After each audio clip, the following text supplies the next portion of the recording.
దాటితే greater than 250 metres కనుక కరువు లెంత్ అయితే ఉంటే కనుక మీరు ఏం చేయాలి, రెండు వైపులా ఎస్ఈజే ప్రొవైడ్ చేయాలి. ఎస్ఈజే ప్రొవైడింగ్ అనేది చేయాలి. రెండు వైపులా ఎస్ఈజే ప్రొవైడ్ చేయాలి. అయితే ఆ ఎస్ఈజే ప్రొవైడ్ చేసేటప్పుడు మీరు ఎక్కడ ప్రొవైడ్ చేయాలి, ఇది కరువు కదా, ఈ కరువు నుంచి అంటే ఇక్కడ tangent point it means transition begin నుంచి స్ట్రైట్ కరువులో 100 మీటర్ల దూరంలో ఎస్ఈజే ప్రొవైడ్ చేయాలి. 100 మీటర్ల దూరంలో ఎస్ఈజే మీరు ప్రొవైడింగ్ అనేది చేయాలి.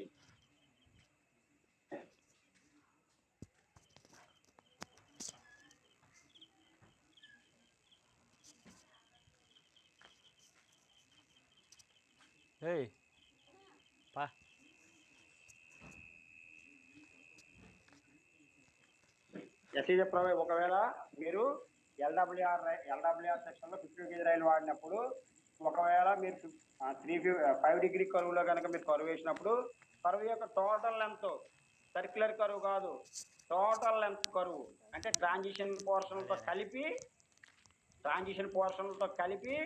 250 మీటర్స్ మొత్తం కరువు లెంత్ అంతా 250 మీటర్స్ కనుక అయితే 250 మీటర్స్ కనుక అయితే ఇట్ మీన్స్ 250 మీటర్స్ కంటే ఎక్కువ ఉంటాయి. గ్రేటర్ దాన్ 250 మీటర్స్ అంటే ఇక్కడ నుండి ఇక్కడికి ఇది గ్రేటర్ దాన్ 250 మీటర్స్ లెంత్ కనుక ఉంటే కరువు లెంత్, అప్పుడు మీరు ఏం చేయాలి, ఎస్ఈజే అనేది బోత్ సైడ్స్ ప్రొవైడ్ చేయాలి. ఆ ఎస్ఈజే బోత్ సైడ్ ప్రొవైడ్ చేసేటప్పుడు ఏం చేయాలి, మీరు ట్యాంజెంట్ పాయింట్ నుంచి అంటే దాని అర్థం ఏంటి, టీబీ నుంచి ట్రాన్సిషన్ బిగిన్ నుంచి స్ట్రైట్ ట్రాక్ సైడ్ 100 మీటర్ల దూరంలో ఇక్కడ ఎస్ఈజే ప్రొవైడ్ చేయాలి. సేమ్ ఇక్కడ కూడా ఇంతే, ఇక్కడ నుండి 100 మీటర్ల దూరంలో ఇక్కడ ఎస్ఈజే ప్రొవైడ్ చేయాలి. ఎస్ఈజే ప్రొవైడింగ్ అనేది చేయాలి.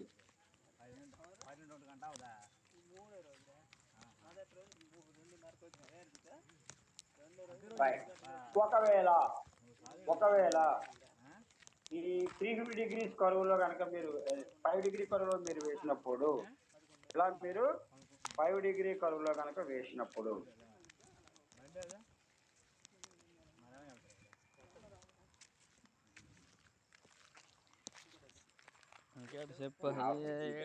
సో ఇవి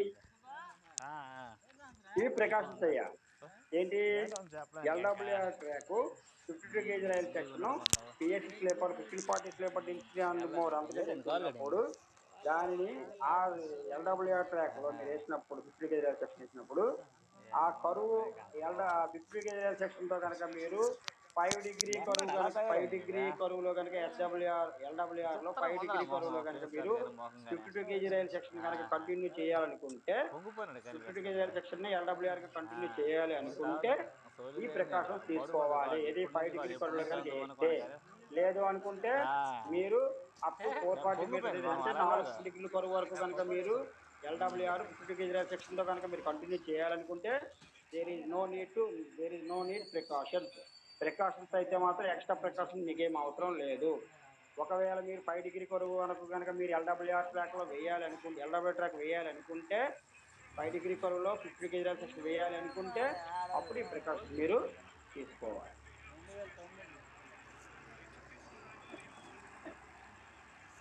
ఇప్పుడు దీని మీద ఏమైనా డౌట్ ఉంటే ఒకసారి అడగండి. అంటే క్లాస్ అయిపోలేదు, డౌట్ ఉంటే అడగండి. నువ్వు వెళ్ళలేదా ఏటైందిలే ఈడుచుకొని వెళ్ళిపోతా, ఈ రెక్క ఆ రెక్క పట్టుకొని ఇంకేట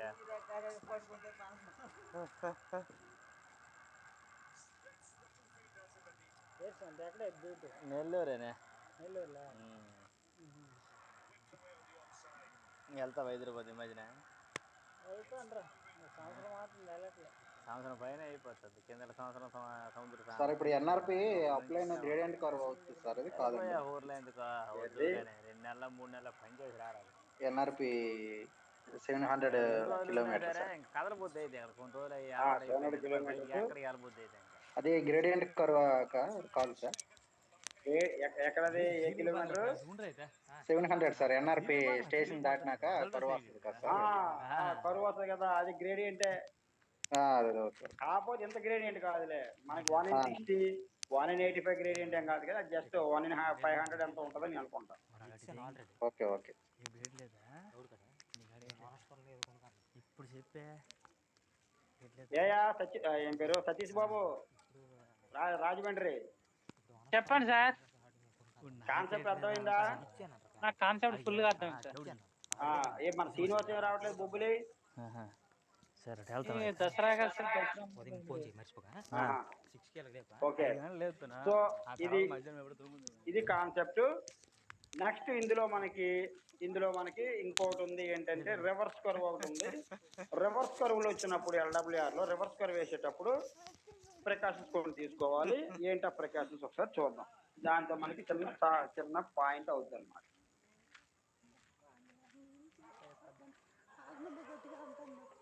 ఐస్ క్రీమ్ 30 రూపాయలు ఇచ్చాడు, బిల్లుకి డబ్బులు ఇచ్చాడు అని ఆటలు కొనుక్కుంటున్నారు. అన్నదమ్ములే కదా ఇల్లు. నేను అందుకే చెప్పాను ముందు నుంచి. సార్ అంటే ఇరిచేయట్లేదు రే. అవుటర్ రూమ్ మొత్తం సార్ ఏంటంటే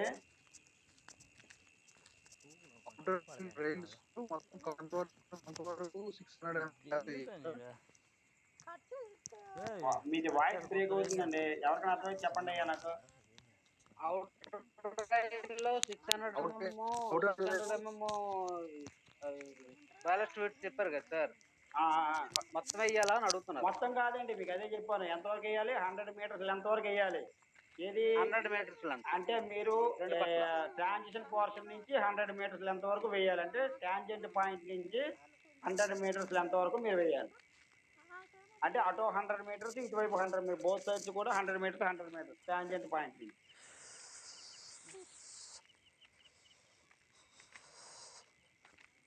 సర్క్యులర్ కర్వ్ లో వేయకూడదండి. ట్యాంజెంట్ పాయింట్ లో మనకి స్టార్టింగ్ లోనే కదా ట్యాంజెంట్ పాయింట్ వచ్చింది. ఇటు ట్యాంజెంట్ పాయింట్, అటు ట్యాంజెంట్ పాయింట్.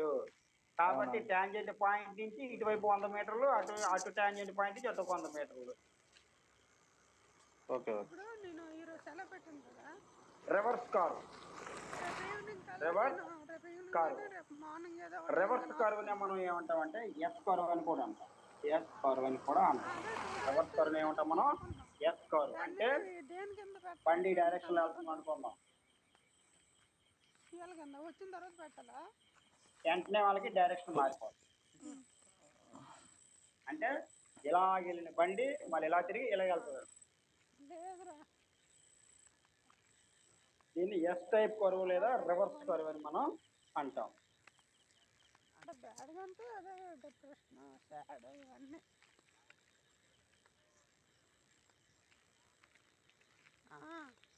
మా ఊరికి మసానం లేదురా. ఇలా రివర్స్ కర్వ్ కనుక LWR లో కనుక ఉంటే, LWR లో ఇలా రివర్స్ కర్వ్ కనుక ఉంటే, ఇప్పుడు ఈ కరువుకి కామన్ పాయింట్ ఒకటి ఉంటుంది. ఆ కామన్ పాయింట్ ఎక్కడ ఉందో మనం ఎదిగిదాం. ఇలా వెళ్తున్నాం, ఇలా వచ్చాం, ఇలా వచ్చి ఇలా వెళ్ళాం. సో దీనికి కామన్ పాయింట్ గా నేను ఇది తీసుకుంటాను కామన్ పాయింట్. కామన్ పాయింట్ తీసుకున్నాను.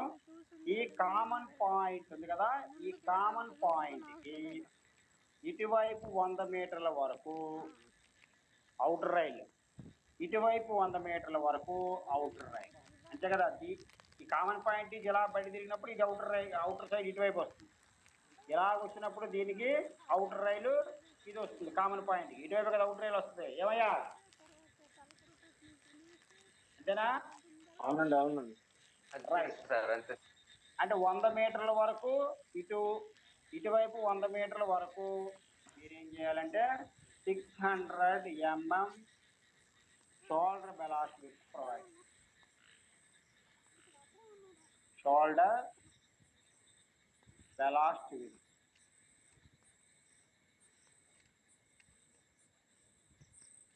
52 గేజ్ రైలే కదా సార్ ఇది? 50-60 కాదు, ఇక్కడ అవి అయిపోయాయి, ప్రికాషన్స్ అయిపోయాయి. LWR అని చెప్పాను. ఇక్కడ సెక్షన్ రాయలేదు, మీకు రైల్ సెక్షన్ రాయలేదు నేను. 60 అయినా 52 కేజీ అయినా ఏ రైలు సెక్షన్ అయినా సరే ఎల్డబ్ల్యూఆర్ ట్రాక్లో ఇలా రివర్స్ కర్వ్ ఉన్నప్పుడు ఇంకా ఆ ప్రికాషన్స్ అయిపోయి 52 కేజీ రైలు సెక్షన్కి 5 డిగ్రీ కర్వ్ వరకు వేయాలంటే ఆ ప్రికాషన్స్ అయిపోయి అది దాంతో క్లోజ్. ఇది 52 KG rail section 60 KG rail section అయినా ఇది ఎల్డబ్ల్యూఆర్ ట్రాక్. ఎల్డబ్ల్యూఆర్లో రివర్స్ కర్వ్ వచ్చినప్పుడు it means S type curve వచ్చినప్పుడు ఎస్ టైప్ కర్వ్కి కామన్ పాయింట్ ఇక్కడ మీకు ఏమైనా స్ట్రైట్గా ఏమైనా స్ట్రైట్ లైన్ ఏమైనా ఉందా? ఈ రెండు కర్వ్లకు మధ్యలో స్ట్రైట్ లైన్ ఏమైనా ఉందండి? లేదు సార్.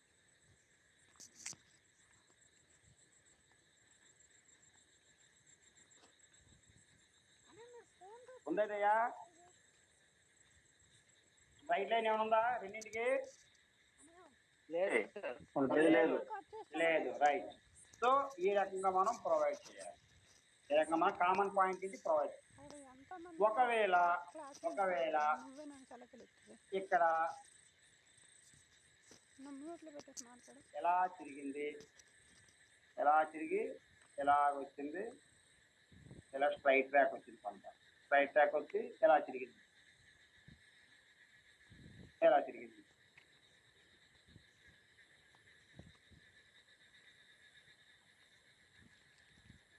అంటే దీనికి ఈ కరువుకి మధ్యలో కొంత స్ట్రైట్ ఉంది, స్ట్రైట్ ట్రాక్ ఉంది. ఈ కరువు అంటే కరువు బోర్డు ఇక్కడ పెడతాడు, ఇక్కడ కరువు బోర్డు పెడతాడు, మళ్ళీ ఇక్కడ కరువు బోర్డు ఈ కరువుకి పెడతాడు. అంటే ఈ కరువు బోర్డుకి మధ్యలో కొంత స్ట్రైట్ ట్రాక్ ఉంది. చూడండి, ఈ కరువు అంటే ఇది టీబీ, ఇక్కడ దీనికి టీబీ ట్రాన్సిషన్ బిగిన్. సో ఈ ట్రాన్సిషన్ బిగిన్కి ఈ కరువు, ఈ ట్రాన్సిషన్ బిగిన్ ఈ కరువు, ఈ మధ్యలో స్ట్రైట్ ట్రాక్ ఉంది, కొంత స్ట్రైట్ ట్రాక్ ఉంది. ఎస్ టైప్ కరువే కానీ మధ్యలో కొంత స్ట్రైట్ ట్రాక్ ఇచ్చాడు. ఒకవేళ స్ట్రైట్ ట్రాక్ కనుక ఉన్నదనుకోండి, అప్పుడు మీరు ఏం చేయాలి అంటే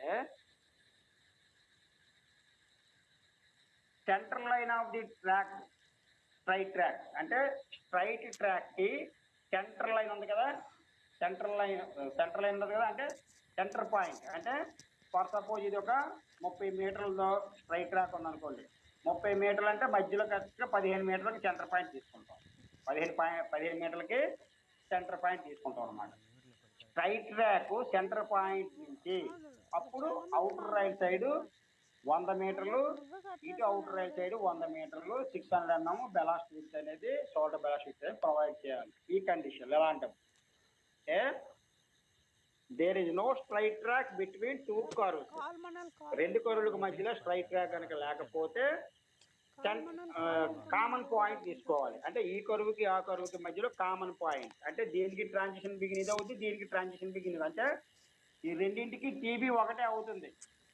అంటే మీకు ఈ రెండు కరువులకి టీబీ ఒకటే అవుతుంది, అంటే అది కామన్ పాయింట్.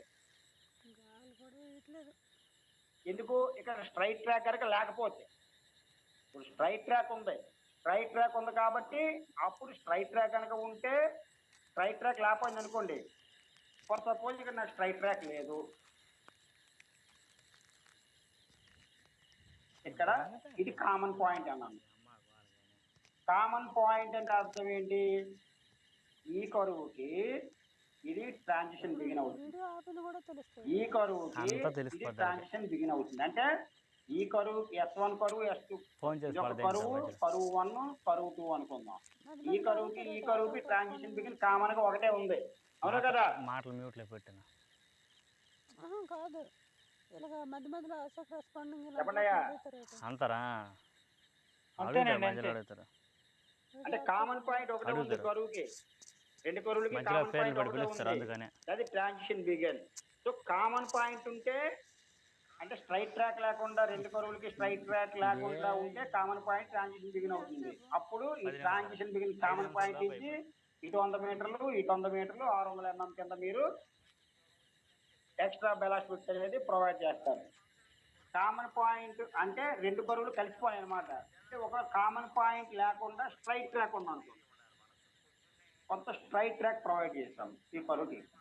ఇప్పుడు ఈ స్ట్రైట్ ట్రాక్ ప్రొవైడ్ చేసినప్పుడు ఇక్కడ ఇది టీబీ ఉంటుంది, ఇక్కడ దీనికి టీబీ ఉంటుంది, ఈ మధ్యలో స్ట్రైట్ ట్రాక్. అప్పుడు ఇలాంటి సందర్భంలో ఏం చేయాలి? ఈ మీరు స్ట్రైట్ ట్రాక్ కనుక ఉంటే centre of the straight track అంటే స్ట్రైట్ ట్రాక్ సెంటర్ నుంచి మీరు తీసుకోవాలన్నమాట. సెంటర్ నుంచి తీసుకుంటే ఇటువైపు 100 మీటర్లు, ఈ స్ట్రైట్ ట్రాక్ నుంచి 100 మీటర్లు, లేదా outer rail side 600 mm బెలాస్ట్, shoulder బెలాస్ట్ పెట్టి ప్రొవైడ్ చేయాలి. ఇక్కడ కాన్సెప్ట్ అర్థమైందా? అర్థమైందా కాన్సెప్ట్? అర్థమైంది సార్. అర్థమైంది. ఓకే. ఒకవేళ ఈ రెండు కరువుల మధ్య కనుక స్ట్రైట్ ట్రాక్ యొక్క లెంత్ గ్రేటర్ దాన్ 50 మీటర్స్ అయిందనుకోండి. ఎంత? గ్రేటర్ దాన్ 50 మీటర్స్ అంటే రెండు కరువుల మధ్య స్ట్రైట్ ట్రాక్ అనేది 50 మీటర్స్ కంటే ఎక్కువ డిస్టెన్స్ కనుక ఉంటే there is no need of provisions. అంటే ఈ 600 మీటర్లు 100 మీటర్లు ఇవన్నీ ఎగిరిపోతాయి అనమాట. ఏం అవసరం లేదు. మామూలుగానే 500 మీటర్లు 500 mm 500 mm అవుట్ సైడ్ కరువు ప్రొవైడ్ చేస్తాం కదా. కరువుకి అవుట్ రైల్కి ఏమై LWR అవుట్ రైల్కి ఎంత 500 అంటే అవును సార్. అంతే సార్. 500 ప్రొవైడ్ చేస్తాం. ఇప్పుడు రివర్స్ కరువులో రెండు కరువులకి మధ్యలో స్ట్రైట్ కనుక ప్రొవైడ్ చేసినప్పుడు ఆ స్ట్రైట్ 50 మీటర్లు కనుక ఎక్కువ ఉంటే ఇంకా స్పెషల్ ప్రొవిజన్స్ ఉండవు. 500 mm 500 mm outer rail side provide చేసుకుంటాం. షోల్డర్ బెలాస్ట్ ఉంటుంది నార్మల్గానే. ఎప్పుడు రివర్స్ కరువులో ఈ ప్రొవిజన్ వస్తుంది? 100 మీటర్ల లెంత్ వరకు అవుటర్ రైల్ సైడ్ 600 అనేది రెండు కరువులు కలిసి ఒకేసారి తిరిగినప్పుడు, అంటే కామన్ పాయింట్ ఉన్నప్పుడు. ఒకవేళ కామన్ పాయింట్ కాకుండా ఒకవేళ స్ట్రైట్ ట్రాక్ ఉంటే ఆ స్ట్రైట్ ట్రాక్ అది కూడా 50 మీటర్ల కంటే తక్కువ ఉన్నప్పుడు, ఆ 50 మీటర్ల కంటే తక్కువ ఉన్నప్పుడు స్ట్రైట్ ట్రాక్ ఆ స్ట్రైట్ ట్రాక్ సెంటర్ నుంచి తీసుకొని అటు 100 మీటర్లు ఇటు 100 మీటర్లు 600 mm బెలాస్ట్ విడ్త్ ప్రొవైడ్ చేస్తాం outer rail side. In case between the two cars if the straight track is greater than 50 meters there is no need to provision the extra shoulder ballast width of 600 mm up to 100 meters. అప్పుడు మీరు 50 మీటర్ల కంటే ఎక్కువ కనుక రెండు కరువుల మధ్య కనుక distance అనేది స్ట్రైట్ ట్రాక్ అనేది 50 మీటర్ల కంటే ఎక్కువ ఉంటే మీరు స్పెషల్ ప్రొవిజన్స్ ప్రొవైడ్ చేయాల్సిన అవసరం లేదు. దానికంటే తక్కువ ఉన్నప్పుడు ప్రొవైడ్ చేయాలి. దానికంటే 50 మీటర్ల కంటే తక్కువ అంటే అర్థం ఏంటి? ఒకవేళ 50 మీటర్ల కంటే తక్కువ స్ట్రైట్ ట్రాక్ ఉంటే సెంటర్ లైన్ తీసుకుంటారు. లేదు అసలు స్ట్రైట్ ట్రాక్ లేదు అనుకుంటారు అనుకోండి, కామన్ పాయింట్ తీసుకుంటారు. ఇటు 100 మీటర్లు ఇటు 100 మీటర్లు 600 mm కింద షోల్డర్ బెలాస్ట్. సార్ మొన్న సిఆర్ఎస్ ఇన్స్పెక్షన్ లో సేమ్ ఇదే సార్ చూసారు ఆయన సిఆర్ఎస్ గారు. ఆ కమిషనర్ గారు మొత్తం 65 మీటర్లు ఉంది సార్ టోటల్. ఆ కరువుకి ఈ కరువుకి ఈ ఎస్ కరువులోనే ఆ స్ట్రైట్